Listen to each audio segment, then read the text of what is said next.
You think you'll hit the target with that frame? The drill instructor laughed out loud as the petite girl stepped forward. The entire group of recruits burst into laughter. Some pretended to fall backward, clapping mockingly. She said nothing, just raised her hand to adjust her stance. Her shirt lifted slightly, revealing a black snake tattoo coiled around a bullet. A colonel standing behind suddenly stopped breathing, stepped back, and whispered, "That's a black viper mark." Her name was Elena Beck, 28 years old, European, long hair tied neatly, petite frame, fair skin, calm eyes. She was the newest recruit in the sniper training course at Northwest Base. From day one, she spoke little, always arrived early, clean rifles for the entire group without anyone asking. The team called her Little Miss Shot, or the Extra. During the first exercise, Elena didn't shoot. She only asked to observe to better understand wind direction and reflexes. A drill instructor said bluntly, "If you're afraid to pull the trigger, why did you even sign up?" She only bowed her head, saying softly, "I've shot before, but I don't want to repeat it if I'm not ready."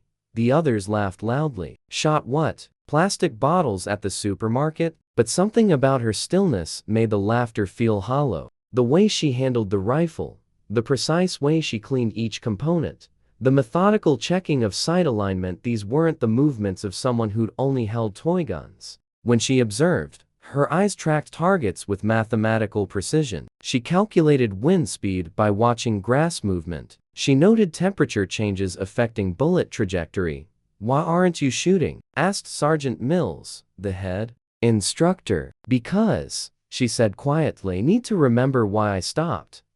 The other recruits exchanged glances. There was something in her voice, not fear, but something deeper, something that made the training ground feel suddenly colder. She spent hours after training sitting alone, staring at the targets downrange. Her fingers would trace the snake tattoo absent-mindedly, as if remembering something she wished she could forget. The recruit's mockery grew crueler. Maybe she's waiting for the targets to surrender. Or maybe she thinks this is meditation class. But Elena never responded. She just continued her routine, arriving first, leaving last, maintaining everyone's equipment with obsessive care. One evening, Sergeant Mills found her cleaning rifles. In the dark. "Beck, what are you doing?" "Making sure they're ready," she whispered. "Ready for what?" She looked up, and for a moment, her eyes held something ancient. "For when someone needs them to work perfectly." CTA comment Act 1. Have you ever seen someone skilled being underestimated? Type, truly unfair. During a live ammunition training session, they forced Elena to go first, even though she hadn't fired a single shot yet. The instructor shouted, "One bullet only. Miss it, and you're out." She said nothing, just gently wiped the rifle barrel with her hand. When adjusting her stance, her shirt lifted slightly. A drill instructor suddenly noticed the black tattoo, a snake wrapped around a bullet, with the snake's head carved with BV-12. That instructor was about to scold her for getting tattoos to look cool. But a colonel observing from afar, Colonel Stein, suddenly approached, his eyes strange. He bent down to look closely, then stepped back half a step. He whispered to the instructor, "Stop." She was in Black Viper. The instructors were horrified. One whispered, "But Black Viper was disbanded after the Red Line operation." No one survived. She survived. The training ground fell silent. Even the wind seemed to stop. Colonel Stein's face had gone pale. He'd been a young lieutenant during the Red Line campaign, the classified operation that officially never happened. He'd read the after-action reports, seen the casualty list marked Kier, body not recovered. Black Viper wasn't just any unit. They were the ghosts who operated in places where regular forces couldn't go. Urban warfare specialists. Each member was worth a platoon. "How many were in your unit?" Stein asked quietly. 12. Elena replied, her voice barely audible. "And how many came back?" She looked at him with those calm eyes. "You're looking at her." The other recruits had stopped laughing entirely. They didn't understand the significance, but they could feel the weight of it, the way Colonel Stein's hands trembled slightly, the way other instructors had unconsciously stepped back. "The BV-12 on your tattoo," Stein continued. That's your unit number? No, she said simply. That's how many I couldn't save. The silence stretched unbearably. In the distance, a flag snapped in the wind. Sergeant Mills, trying to regain control, cleared his throat. Beck, you still need to take your shot. Elena nodded. She approached the firing line with the same measured steps she'd used for weeks. But now, everyone watched differently. She positioned herself, and for the first time, her movements looked different, not the careful, hesitant adjustments of a beginner, but the fluid, automatic motions of someone who'd done this thousands of times. Under pressure, Ma'am called out one of the recruits who'd been mocking her. What was Black Viper like? She paused, rifle halfway to her shoulder. Quiet, she said. We were very, very quiet. CTA comment Act 2.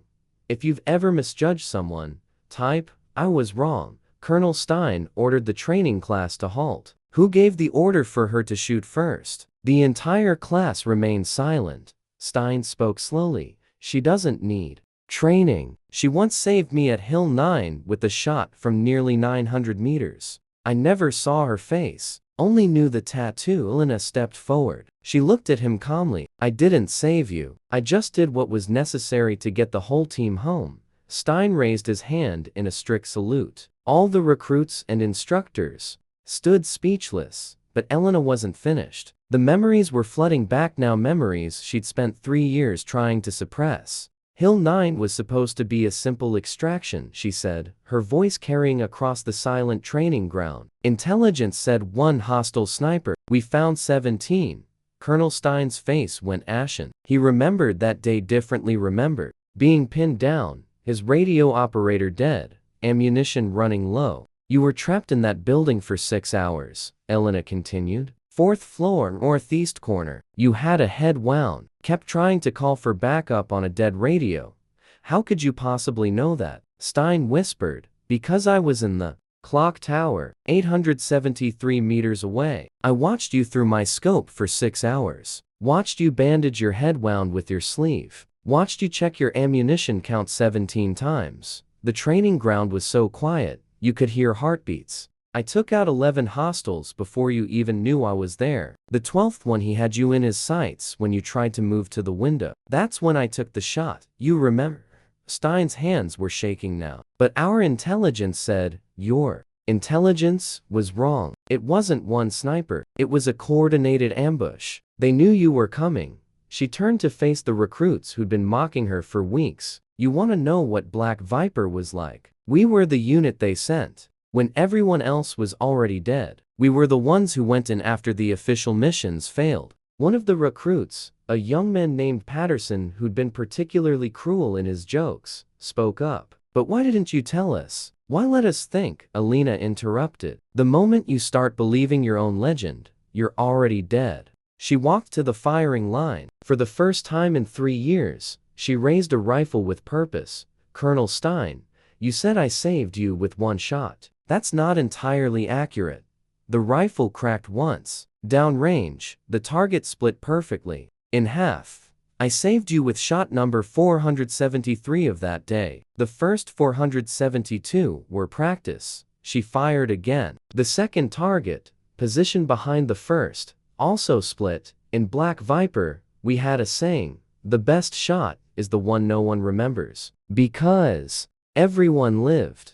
A third shot. A third target nearly invisible in the distance fell. But sometimes, she said, lowering the rifle, sometimes people remember anyway. CTA comment Act 3. If you've ever been saved by someone you never got to thank, type, I owe a debt. Elena didn't continue the training course. She left the base the next morning. On the shooting table was an M24 rifle, clean to a mirror shine, and a folded black cloth. A small note read, no further training needed. Just remember why we pick up rifles in the first place. In the shooting range, a group of students placed a small photo frame, Black Viper. They never shouted, but when they fired no one forgot.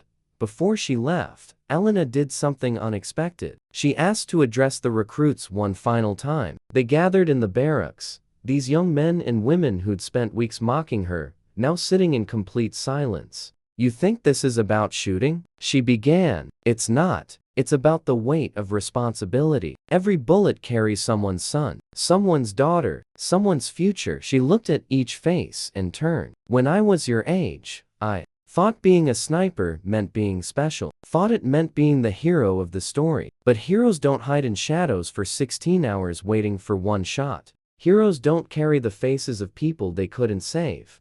Patterson, the recruit who'd been cruelest, raised his hand. "Ma'am, how do we become like you?" Elena smiled, for the first time since arriving at the base. But it wasn't a happy smile.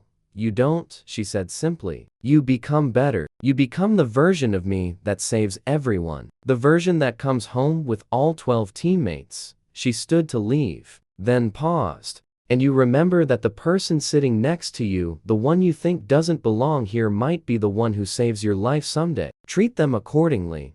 After she left, the recruits found that she'd left something else behind. Detailed notes on each of their shooting techniques, personalized advice for improvement, and a training schedule that would push them beyond anything they'd imagined. At the bottom of each note was the same message: "You're better than you think. Prove it."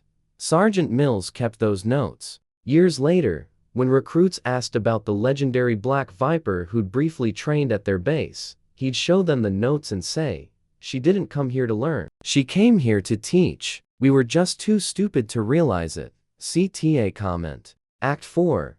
Type, "I will live kindly." If you believe the best people never brag about who they are, there are people who don't need to shoot to prove anything because they've already shot in places no one dares to remember.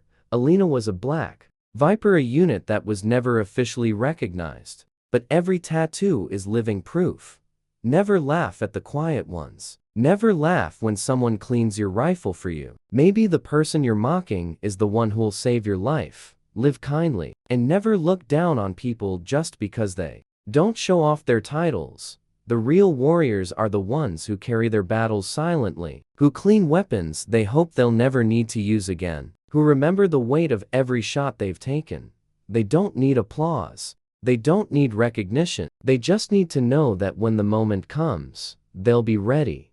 And sometimes, just sometimes, they need to know that the people they're protecting are worth protecting. Remember, the loudest person in the room is rarely the most dangerous. The most dangerous person is usually the one sitting quietly in the corner, hoping they never have to show you why they're so quiet.